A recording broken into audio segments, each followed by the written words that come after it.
Start करें? Start हो गया क्या? नमस्कार। अभी हम हैं वाराणसी में। 80 घाट है सामने।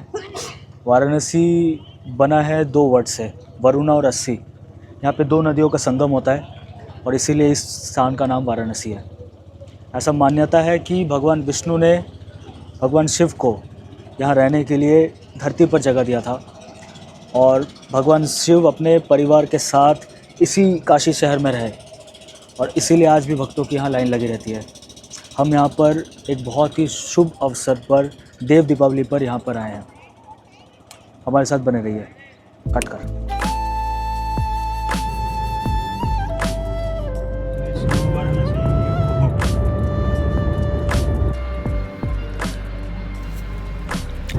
लखनऊ से वाराणसी 6 घंटे का लंबा ड्राइव था। हमने 100 की स्पीड में गाड़ी चलाकर एक कूल से होटल में बैठ के थोड़ा सा खाना खाया और फिर से रास्ते को निकल गए। वाराणसी पहुंचते पहुंचते हमें शाम हो गई और पहुंचकर हमने खाए भीड़ में धक्के और धक्का खाते हुए हम पहुंचे गंगा आरती देखने। गंगा आरती तब तक ऑलमोस्ट ख़त्म हो गई थी, तो हम टाइम वेस्ट ना करते हुए हमने एक बोट राइड ले लिया और हम निकल गए घाटों का दर्शन करने देव दीपावली में।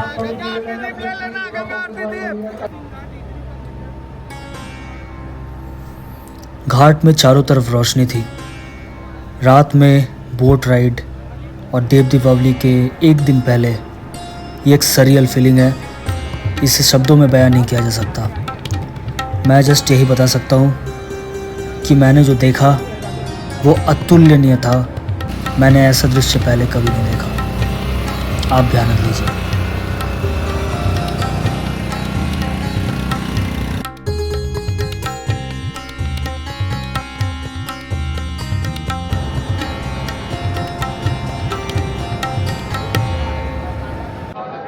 अभी बज रहे हैं रात के 11 और हम यहाँ पे बैठे हैं मणिकर्णिका घाट में।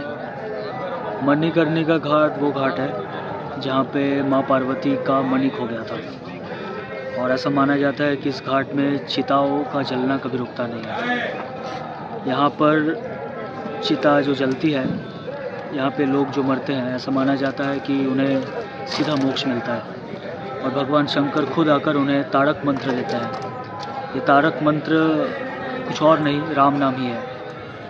कुछ लोगों का ये भी मानना है कि भगवान शिव को राम नाम इतना पसंद है, शमशान में राम नाम सबसे ज़्यादा लिया जाता है और इसे ही जानने के लिए भगवान शिव शमशान में रहता है।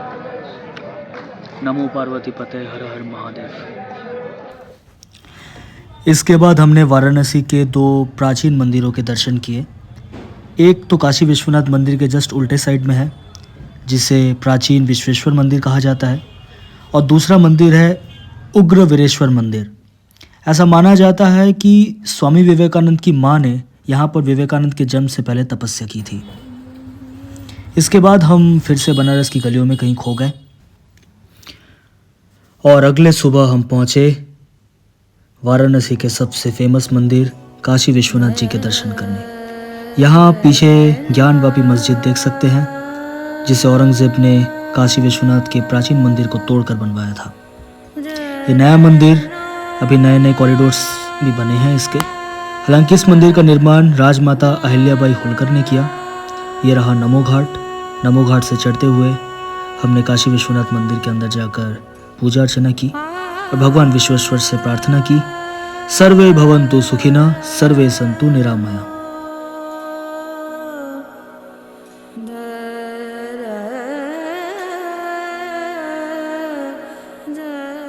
सुबह सुबह नहा धो के हम लोग रेडी हैं और हमने काशी विश्वनाथ जी के दर्शन कर लिए हैं।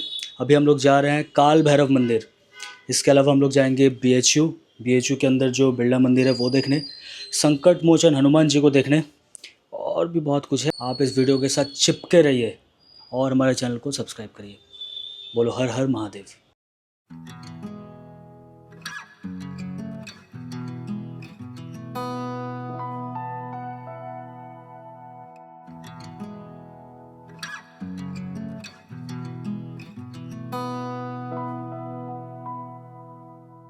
कर्पूरगौरं करुणावतारं संसारसारं भुजगेन्द्रहारं सदा वसन्तं हृदयारविन्दे भवं भवानी सहितं नमामि। कर्पूरगौरं करुणावतारं संसारसारं भुजगेन्द्रहारं सदा वसन्तं हृदयारविन्दे भवं भवानी सहितं नमामि। वाराणस्यां भैरवदेव संसारभयनाशनम् अनेकजन्म कृतं पापं दर्शनेन विनश्यति। काशी के काल भैरव मंदिर में हमारा दर्शन हो गया कंप्लीट। भीड़ इतना ज़्यादा था कि मुझे लगा था कि दर्शन तो आज हो ही नहीं पाएगा, बट काल भैरव जी की कृपा है और हम अपना पाप का नाश करने काल भैरव मंदिर से अब नाश करके निकल रहे हैं बाहर। आई होप कि आगे का यात्रा भी बहुत शुभ होगा। आप सब वीडियो के साथ बने रहिए। मसाला देख, वो देख देख जर्दा लग रहा है। कैंसर तो नहीं होगा एक दिन में?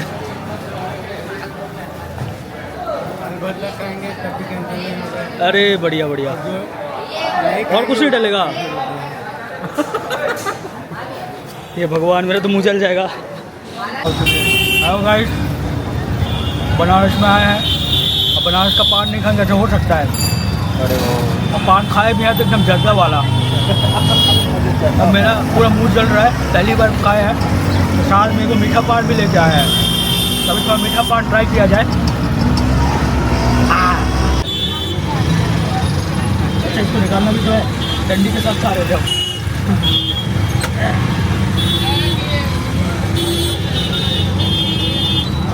और पान खाते खाते हम पहुँचे काशी के संकट मोचन मंदिर, हनुमान जी के दर्शन करने। बोलो मेरे साथ, जय बजरंग बली की।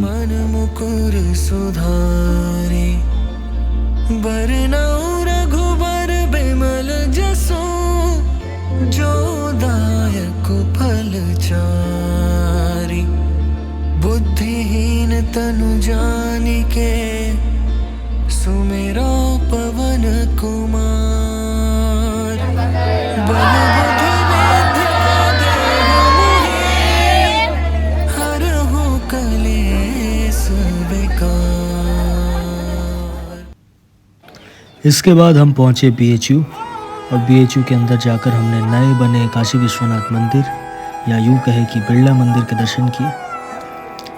ये जगह काफ़ी सुंदर है, आसपास का एम्बियंस भी अच्छा है और साथ ही BHU का भी हमने 2 चक्कर लगाया।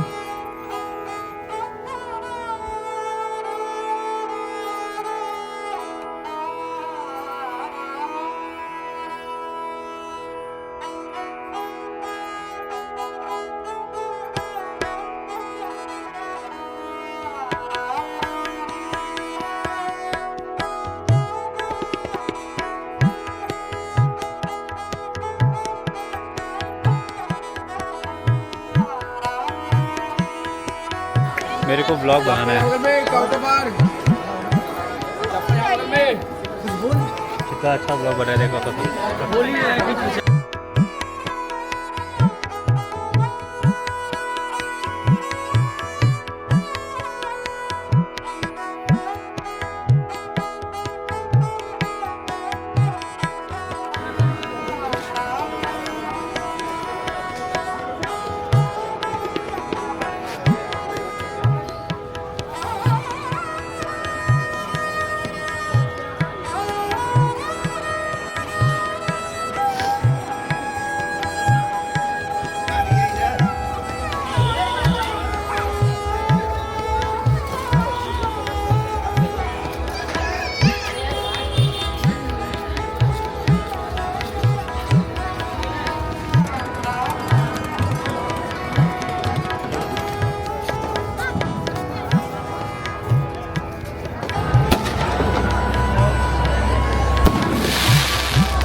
ऐसा माना जाता है कि देव दीपावली के दिन सारे देवी देवता काशी शहर में आकर इसी गंगा नदी में स्नान करते हैं।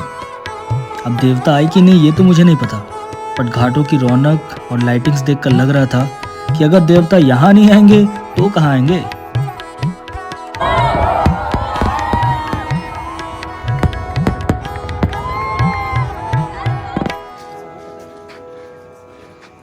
अभी हम जिस जगह पे खड़े हैं, इस जगह का सिग्निफिकेंस आज से नहीं सतयुग से है। मेरे पीछे है हरिश्चंद्र घाट। हरिश्चंद्र घाट वो घाट है जहाँ पे भगवान राम के पूर्वज इक्ष्वाकु वंश के चक्रवर्ती सम्राट हरिश्चंद्र जी ने डोम राजा बनकर काम किया था।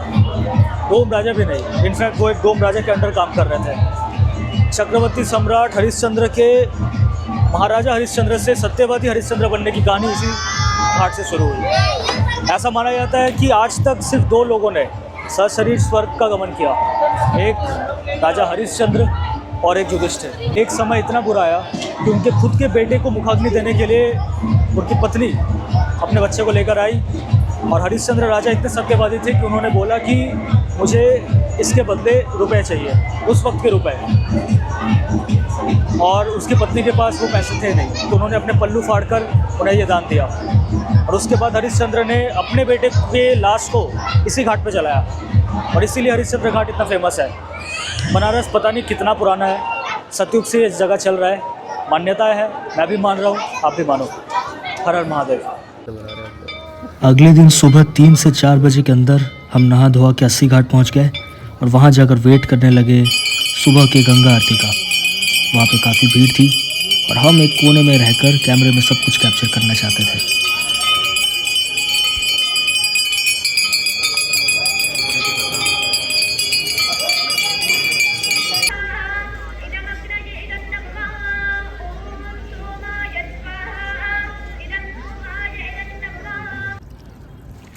और इसके बाद शुरू हुआ हमारा नौका विहार। हमें बताया गया कि साइबेरियन माइग्रेटरी बर्ड्स आते हैं, आप उन्हें खाना खिला सकते हो, और हम नौके में बैठकर उनका इंतज़ार करने लगे। बनारस के घाटों की अलग अलग कहानी है। यहीं पर थोड़े दूर में है केदार घाट। ऐसा मान्यता है कि जब आदि गुरु शंकराचार्य अपना शंकर दिग्विजय यात्रा करने निकले थे, तो यहीं पर उन्होंने गंगा स्नान किया था, और उनको अपने उच्च कुल का बहुत घमंड था। वो ब्राह्मण घर से थे, तो वो गंगा स्नान करके आ रहे थे, और तभी एक चांडाल आकर मदिरा पिया हुआ, शरीर से बदबू मार रहा है, मैथुन किया हुआ, और साथ में कुछ काले कुत्ते, और वो आकर शंकराचार्य के पैर के बीच आ जाते हैं। और शंकराचार्य कहते हैं, अरे नीच, अरे दूर हट, तूने मुझे अशुद्ध कर दिया। और तभी वो चांडाल कहता है कि कौन अशुद्ध हुआ, मैं या मेरा शरीर? आप तो कहते हैं कि सर्वम खलविदम ब्रह्म, सब कुछ ब्रह्म है। अगर ब्रह्म ही मैं हूँ तो फिर मैं दूषित कैसे हुआ? और तभी शंकराचार्य समझ जाते हैं ये चांडाल के वेश में कोई और नहीं, काशी के द्वारपाल स्वयं शिव काल भैरव है। और तभी शंकराचार्य ने उन्हें अपना गुरु माना, उनके सामने साष्टांग दंडवत किया, और यहीं से शंकराचार्य ने अपने ऊंचे कुल का घमंड त्यागा, और उन्होंने यहीं पर मनीषा पंचकम नाम के स्तोत्र की रचना की।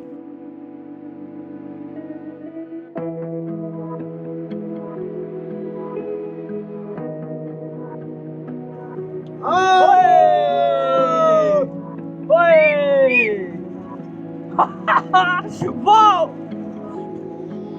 Yes! Oh! मेरा ले भाई, इधर देखो। Oh yes! बोल रहा था कि कब पड़े। हम लोग को विश्वास नहीं था अपने ऊपर, अब एक एक करके डालेंगे। Oh!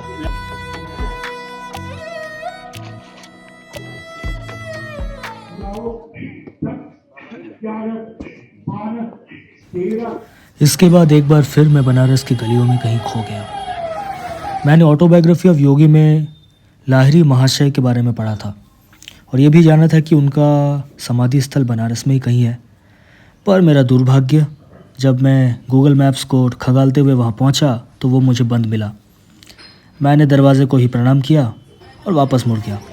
बनारस के ही एक और महान संत तैलंग स्वामी का समाधि स्थल और उनके आश्रम को देखने में निकल पड़ा, पंचगंगा घाट। यहाँ पर तैलंग स्वामी का मठ है। मठ के अंदर एक बहुत बड़ा शिवलिंग है। फ़ोन कैमरा अलाउड नहीं था तो मैंने फ़ोटो खींचने का ज़रूरत नहीं किया। तैलंग स्वामी के बारे में कहा जाता है कि वे 300 साल तक जीवित रहे और रामकृष्ण परमहंस ने उन्हें सचल विश्वनाथ कहा। उन्होंने कहा कि बनारस का असली विश्वनाथ तो यही है। मठ के अंदर बिताए वो 30 मिनट मेरे बनारस यात्रा के सबसे सुंदर 30 मिनट में से एक थे। इसके बाद मैं एक बार फिर घाट को निकल गया और फिर से मैं पतली गलियों में कहीं खो गया। गूगल मैप्स मुझे इधर उधर के डायरेक्शंस देते रहे और तभी मुझे पता चला कि एक बहुत ही इंपॉर्टेंट स्ट्रक्चर है यहाँ पे, या यूँ कहे कि कभी हुआ करता था। और मैं फिर उस गली से आगे बढ़ता गया।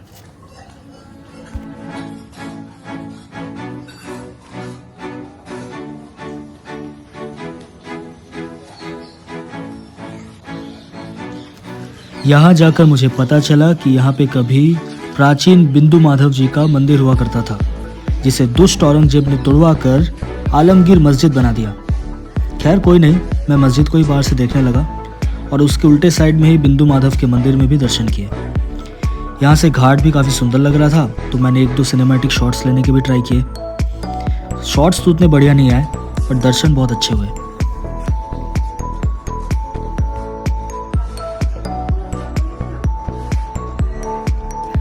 एक बार फिर गूगल मैप का सहारा लेते हुए मैं पुराने बनारस में पहुंचा और गया सिद्धेश्वरी माता के मंदिर और चंद्रकूप और चंद्रेश्वर महादेव। माना जाता है कि इस मंदिर के अंदर एक कुआं है जिसके अंदर आपको अपनी परछाई देखनी होती है। अगर आपको अपनी परछाई न दिखे तो 1 हफ्ते के अंदर आप मरने वाले हो। मैं तो 2 बार गया और 2 बार मैंने क्रॉस चेक किया कि मेरी परछाई दिख तो रही है। हाँ, अब वहाँ रहा, वो मुझे दिख रहा है। चलो अब 1 हफ्ते के लिए लाइफ तो गारंटीड है। हर हर महादेव कहते हुए मैं मंदिर से बाहर निकला और एक बार फिर गूगल मैप ऑन करके गलियों में चलता रहा। गूगल मैप्स मुझे उल्टा पल्टा डायरेक्शन दिखाकर बार बार इधर उधर भटका रहा था, पर मैं भटकने वालों में से नहीं हूँ। Turn left onto सिद्धेश्वरी गली।